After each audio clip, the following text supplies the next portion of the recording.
truth is that you know it's on you. You know you get to choose, yeah. So what you gonna do? Because it's all on you.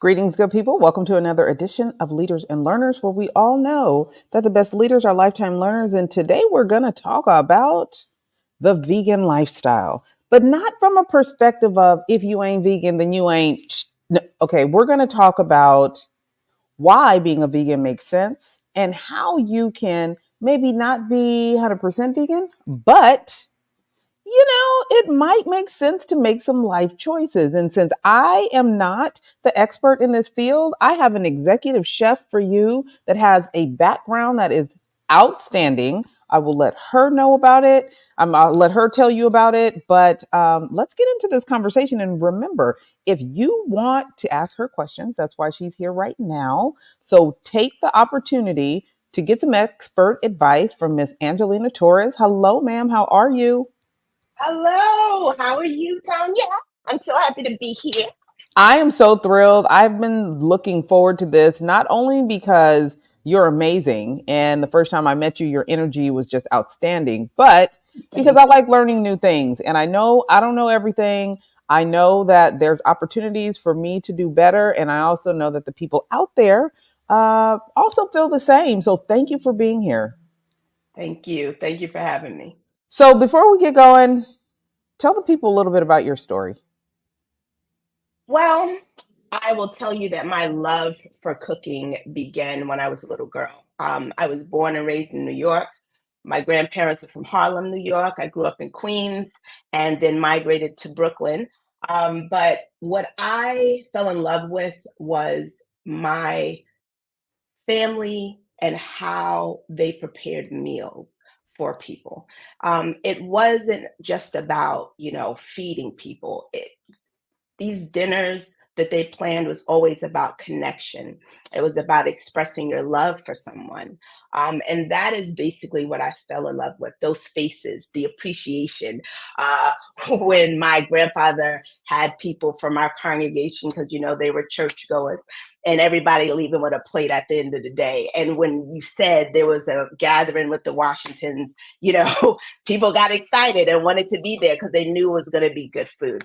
That style of cooking, which was very much heavily based on Southern cuisine, as well as some Latin flavors that were thrown in there because my grandfather was half Cuban.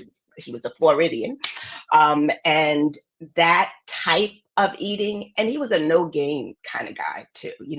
My grandfather wasn't the one to go, oh, I'm going to baby you in this kitchen. He was like, no, you did it wrong. Get it right, And that basically, as I grew older, I started trying to figure out, well, what do I want to do? I went right back to cooking. So I went to New York culinary school, New York restaurant school, I should say.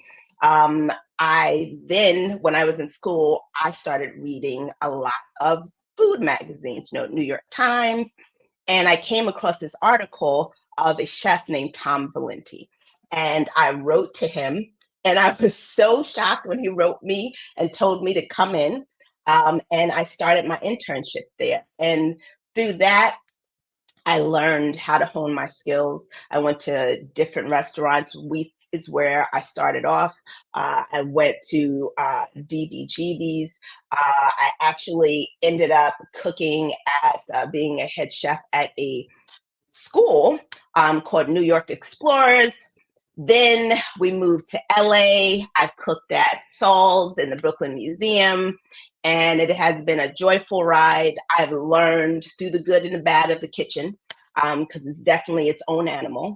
And now, when I moved to California, you can call me the reluctant vegan, okay? Because I never thought that I would be plant-based or vegan, not even thinking that at all. And basically what happened was 5 years ago, we did our annual family, checkup. And the doctor basically told me that I was approaching prediabetes. And it wasn't just me, it was my oldest son and it was my husband. And I couldn't figure out why, right? Because I'm eating this organic food and I'm eating meats that say they are free range and grass fed, and then found out after I got into this lifestyle that that's a marketing tool. There are no regulations to actually confirm that this is what is being done. And so I started asking the doctor, well, why, how did this happen to me? Because I wasn't eating a bunch of sweets, although I do love sweets. And my doctor couldn't answer it for me. And basically what's happening, and I feel like it was the universe, God, whatever you want to call it, it was serendipitous. I'm sitting down and I watched this documentary called The Game Changer. The Game Changer, if you are looking to kind of get more info about this lifestyle, great doc. I then went down a hole. I started reading this book called Becoming Vegan, which basically breaks down our food system. And it's our food system in the unhealthy way that they feed our animals, that they store our animals, that are causing a lot of infections and different things in their bodies, where they pump them full of chemicals and hormones. Those hormones, when we eat that meat, we're consuming that, okay? Those diseases, we're consuming that. I think the best documentary that I've seen out so far, you can view it on YouTube. It's called Eating Our Way to Extinction. It actually has butchers in that segment that tell you that they no longer eat meat because of what they know about the farming industry. So lo and behold, I started doing more research. I started introducing this to my family. The first thing I said to them, because I know my boys and I know my husband, I said, I promise you it will not taste like cardboard and we will not sacrifice flavor, okay? We will stand by that. And they basically went on this journey with me. And believe me, there were times that they wanted the texture of meat. That's something that you've grown up with, you have an attachment to, right? And so basically what I did, and I recommend this for anybody going into this lifestyle, the vegan industry is so innovative right now, like light years ahead of what we were 10 years ago. So if you love that texture of meat, there are meats out there that you can enjoy, well, plant-based meats, excuse me, that you can enjoy. And there are also, if you're still like, but I still want a piece of rib, well, look for sustainable farms that actually have been investigated, that are proven to be what they say they are. Okay, that was a lot, but let me start. Let me start here. You know, I worked in fitness for years. I always promoted a healthy lifestyle, also knowing that high blood pressure and high cholesterol have run in my family. Okay, so we'll just start there. Yes. But when you start looking at, so making changes, so before we even get into just the vegan lifestyle, just starting to make changes and understanding what you're putting in, let's say traditional soul food or maybe a traditional Hispanic food or whatever. If you make some small changes, that makes a difference, right? Yes. Yes. So even going from, I had to teach my husband, all cheese ain't the same. Some of it, when you use it, it don't melt. We probably shouldn't be using that on a regular basis. The difference between butters and margarine, there are ways that people can improve their health and their nutrition without just going completely vegan. Talk about some of those first, because we're going to get there. So let's take some baby steps. Talk about some of the things people can do without going vegan to improve their health and their nutrition. Eating whole foods. Talk about it. Increasing our vegetable intake. There are things like nutritional yeast. Nutritional yeast is complete protein. Chia seeds are a complete protein. Flax seeds are a complete protein. So you can add these things to a salad. I use nutritional yeast to make macaroni and cheese. And all vegan cheese are not created equal. A lot of people like to, go on. There are definitely unhealthy products in the vegan industry and unhealthy products, obviously, that are not part of that, right? And so we want to lean more to whole foods, whole proteins, salads, grains, things like that in our diet that will definitely help you with your health. I like that. So what should people be looking at on labels? Like, give them some simple things to look at on labels that are just like, definitely not. This is a no. Let me say something. Okay, so this is what I tell the kids that I teach in my culinary class. The shorter the list, the better off you are. Amen. I don't care what food you're picking up.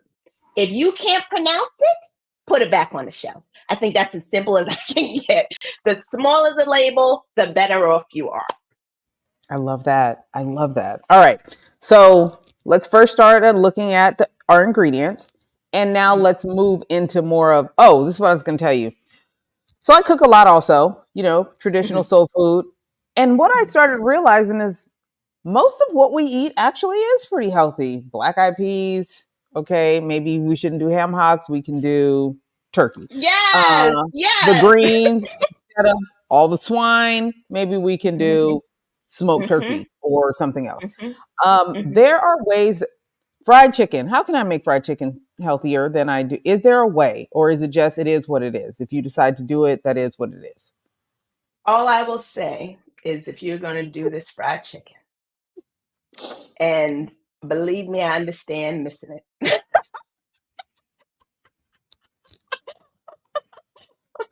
But make sure wherever you're buying your chicken from, you know where it's coming from. Because if the chicken is as big as let me keep this. If the chicken as big as your chest, okay, don't touch it. It is not for you. But if you can find truly grass-fed organic, I know there are sustainable farms.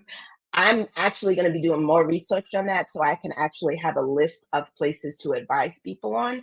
But as for right now, that's all I can give. What about the oils? Are there healthier oils and unhealthier oils?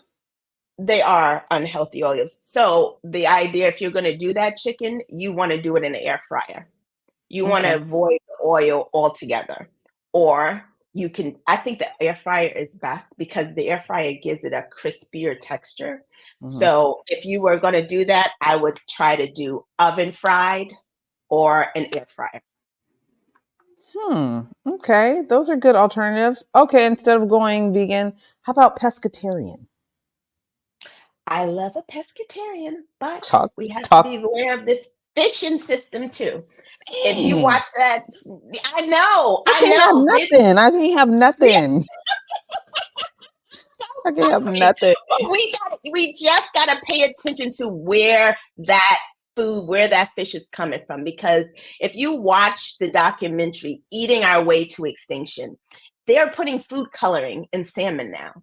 They are selling it as wild salmon, and it's not even wild salmon. So that is the biggest problem. They need to actually make regulations on the way that the farming industry operates so that people who want to have that every once in a while can actually eat it and know that it's safe. Why would someone need to put food coloring in salmon? They are literally keeping these fish in these closed-in spaces where they're breeding diseases and coming out with not the beautiful, healthy color that you would find if they were in the wild. I know, I'm sorry. So I got to go to the Gulfport to go get my shrimp? Is that what you're telling me? Dude, yeah, pretty much. I mean, it is the food industry is toxic now. And I mean, the idea that we are feeding cows penicillin for getting, blisters on their hooves when all you had to do was remove them from a building and put them into a grassy area is insane. The fact that we're feeding them corn, they don't need corn. That's to make them fattier. That's not even a healthy diet for them.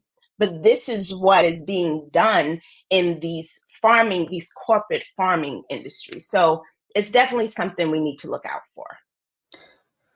So I went to Poland, and on my way home from Poland, I grabbed about four different things. But I'm going to give you an example. I took some Lay's sour cream and onion chips, and I brought them home, and I looked at the ingredients next to sour cream and onion chips from the United States. The ingredients were damn near 100% different. I would say probably 75% of the ingredients were different. They were Lay's, they were Frito-Lay, they were just made in a different country. Tell me what you know about United States food production as opposed to other countries. We have allowed a lot of things to get through because of greed, money, and connections. I think that's the simplest way to put it. In our country, and it's not just our food, it's our makeup, it's the cleaners. Let's say in France, they have their regulated chemicals that they allow in their country for people when it comes to food, when it comes to makeup, 12. The United States, thousands, and things that they know cause disease in the body. So I think that this is a bigger conversation and too long for this interview, but our regulations are the problem and what we allow to go on. Wow. So talk to me about you and your cooking style. Where are you located, and how does your business work? Because you're an executive chef. So that means, am I going to find you in a restaurant, or am I just going to find you with rich, fancy people that I can't afford you? Like, what are we talking about here? So I'm a caterer. So I offer catering and I also offer culinary classes. I started offering the culinary classes to nonprofits. One of the first places I did it was at Moonwater Farms. I worked with Link Housing. And what I did that for is to make this lifestyle accessible for people to learn, even kids to learn what is healthy and what they can do to improve their health and avoid diseases that you can inherit. Food can trigger disease in the body. If you have a history of diabetes in your families, cancers in your families, which I know I did, and that's why I took it so seriously. My father passed at 38 from prostate cancer. My mother was 68, and so it's all about making it accessible to people. But now what I'm also doing, because I want to offer and do a higher end vegan experience, is I'm offering curated events at historical homes around LA.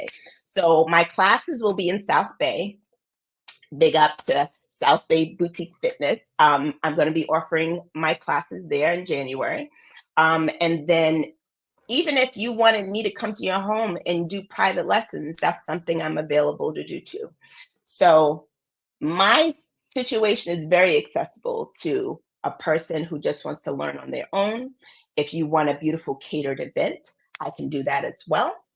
And these curated events that I plan on doing all around LA to not just celebrate, nourishment, but it's an idea, a bigger idea, right? It's called Visionary Plates, a celebration of nourishment and legacy.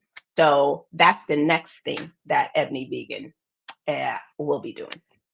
Now, when I met you, it was at like a networking event, right? Yes. In Manhattan Beach. How did Yes. you wind up there? And talk to me about the business of being a chef. So I basically realized I needed to get out the kitchen and out to get out and meet people. And so I came across a co-working space called Mesh Co-working Space, run by a lovely woman named Eunice. We are now friends, and met people there. And one of the ladies that I met there, sent me a text and was like, "Hey, they're going to be giving another networking event." And that's where I went there. And because I was interested in what was being discussed, the marketing, understanding social media, which I'm still trying to understand. And that is where I met you. I loved everything you said and the other panelists. And yeah, I love it. I keep going. And hopefully we'll meet some other amazing people along the way. What is your biggest struggle with PR and marketing? Because you're good at what here's my question. Because you're good at what you do. So it's not that you don't have anything to market or promote. You are well versed, you have the background, you're amazing, you look beautiful. What is the struggle? Where's the struggle? My struggle is I would rather be in the kitchen planning, and creating dishes. And I know everybody's like, "Oh, just set up the camera." I'm like, "No, that's my personal space." Oh my God. So I need to get myself together when it comes to that. And the PR, it's about finding the right PR person. Like, I would love to work with you. Hint thrown. Hint thrown. Okay. But you get a lot of people on social media, hitting you, giving you these compliments, and they say they're PR, but they're not really looking to help you. They're just looking to get a quick, coin. So let me know. It is. It is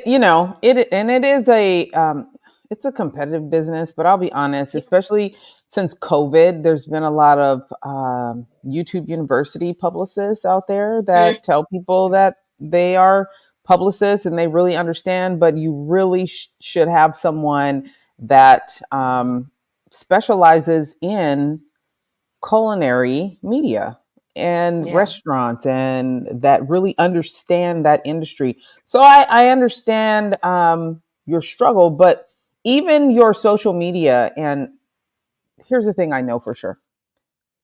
Especially we have a problem self-promoting. Yeah. That's what I'm trying to get to. You're good. You are easy on the eyes and you don't self-promote the stuff that you're good at, the stuff that wins over people to bring them back to you. You don't self-promote. And I want to know, what is that about? Literally just Angie still like you literally go on social media and you see so many people posting and you start to think to yourself, is this really necessary? I'm now understanding how necessary it is. And I appreciate you saying that because I literally just joined a class to help me with that. I know it's my weakness. I'm very aware of it. And so I started going to a class and I'm actually reading a book. Ed, the gentleman, he has Simple Marketing. I'm basically joined his class, which I do on Mondays. And I'm really trying to wrap my head around it and make a plan, and for me, it was like I said, it was like there was so much out there. It's like, is this necessary? Can I just go over here and find these gigs and do that? And part of, me doing these classes, thank you for saying that. I will be filming them. And these events I'm doing, I will be hiring somebody to record these because I now, realize I can't avoid it. It's like my virtual business card. It's proof of what I do. And I think I was very like not understanding that. I didn't understand how important it was. And so I just wanted to be in my little creative space and do this. And my husband would be like, "Baby." And I'm like, yeah, I know. I got to set the camera, whatever. Let me get back to what I was doing. I'll do that later. Yeah, exactly. And I, Thank you, because that is literally something that I'm working on right now. Like every Monday, I'm literally setting out my little calendar. It's just like you get so busy with trying to do this entrepreneurial thing and you're wearing so many hats. A lot of things fall through the cracks. And even though you may want to focus on them, it's like, well, hey, let me get over here and do this catering event because this is more important than that social media thing. I have done catering events and like, okay, I'm gonna set up my camera, get there, get so busy and forget the damn like Whole and then thing is be over. empty, like, yeah, exactly. I have done that, like actively done that, like, but I just think it's like you get so overwhelmed, for me with the so many hats that I have to wear to keep this going that, yeah, it falls through the cracks and not understanding how important it is. Not putting a plan in place, not just saying it. Because I would say, you know what I'm saying? Oh, I'm going to pace. I'm going to do this. I'm going to do that. And then when the time goes, I just get wrapped up. Listen, my ADD takes over. I am got tunnel vision straight up and down. I got tunnel vision. I get in there and I'm like, I'm honing in on this. And having somebody that, keeps reminding me of that is important. So thank you. So I want to see you. I want to see you win. I want to see you get everything that you deserve and everything that you want. So tell me what that looks like. What does winning for you in this business look like? Winning for me in this business looks like me creating a culinary, creating a catering business where I can hire people and they can operate that to that T of exactly what I want. Success looks like me turning these culinary classes for kids into its own franchise that other people, if they wanted to do it, can go ahead and do it too and have a clear blueprint for that to operate. Success for Angelina looks like at the end of this, because it's another thing I'm interested in is creating, vegan products, being able to open up and put some products on shelves that can sell themselves. And I don't know, like I hear people talk about retirement. I'm not interested in that. I think I want to What? feel like working keeps you alive. It keeps you stimulated. People retire and then they end up like, no, I want to have time and space. I want to be able to work like for 9 months and travel for the next 3. You know what I mean? That's what success will look like for me. I love that. Give me 3 words that you would never want affiliated with you. Ooh. I'm going to say,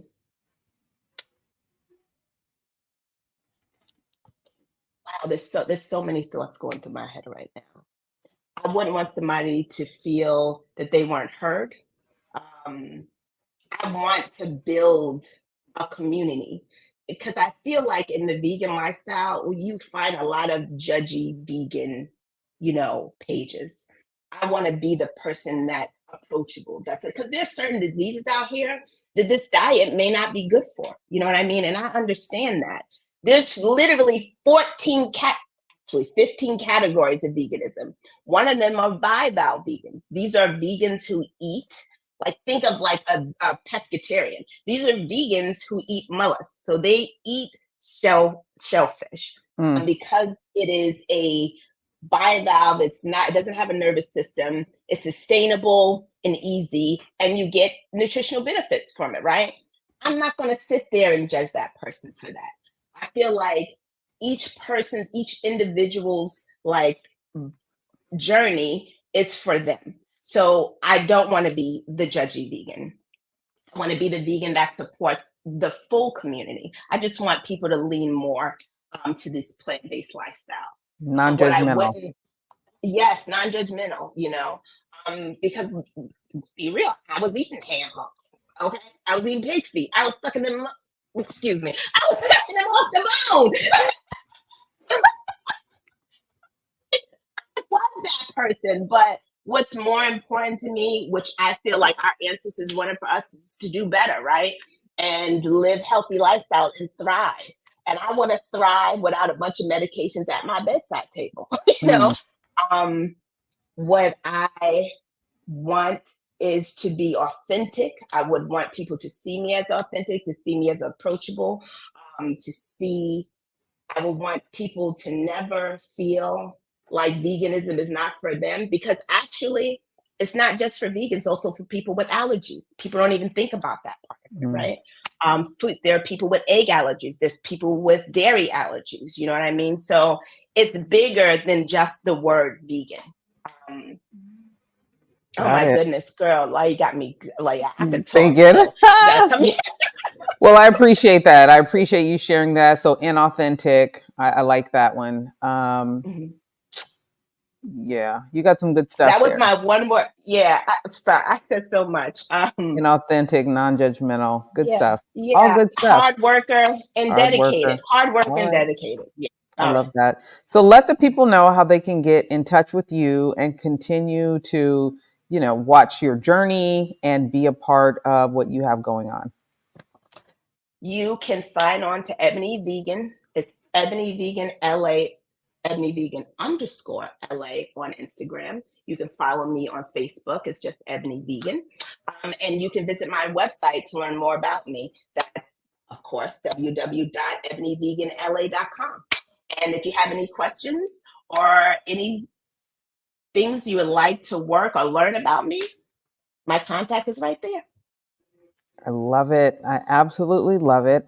I appreciate you taking the time to chat with us today. Please keep in touch and know that Yeah. once you have been a part of the Leaders and Learners family, you are always a part of the Leaders and Learners family. So if you have Thank something you going so much. on, keep us posted so that we can share it Yes. and we can let our community know how they can participate, because you got good stuff going on, girl. Thank you. Thank you. I appreciate you. Absolutely. This Thank is you for awesome. being here. Absolutely. Yes. You guys have a good one, and we'll talk to you soon. Yes. Thank you Bye. soon. Bye. Hey, thanks for showing up to the podcast where we all know that the best leaders are lifetime learners. When you get a sec, take a moment, leave a comment. What you think about today's episode, and share it with someone that you know could use the gems that were dropped today.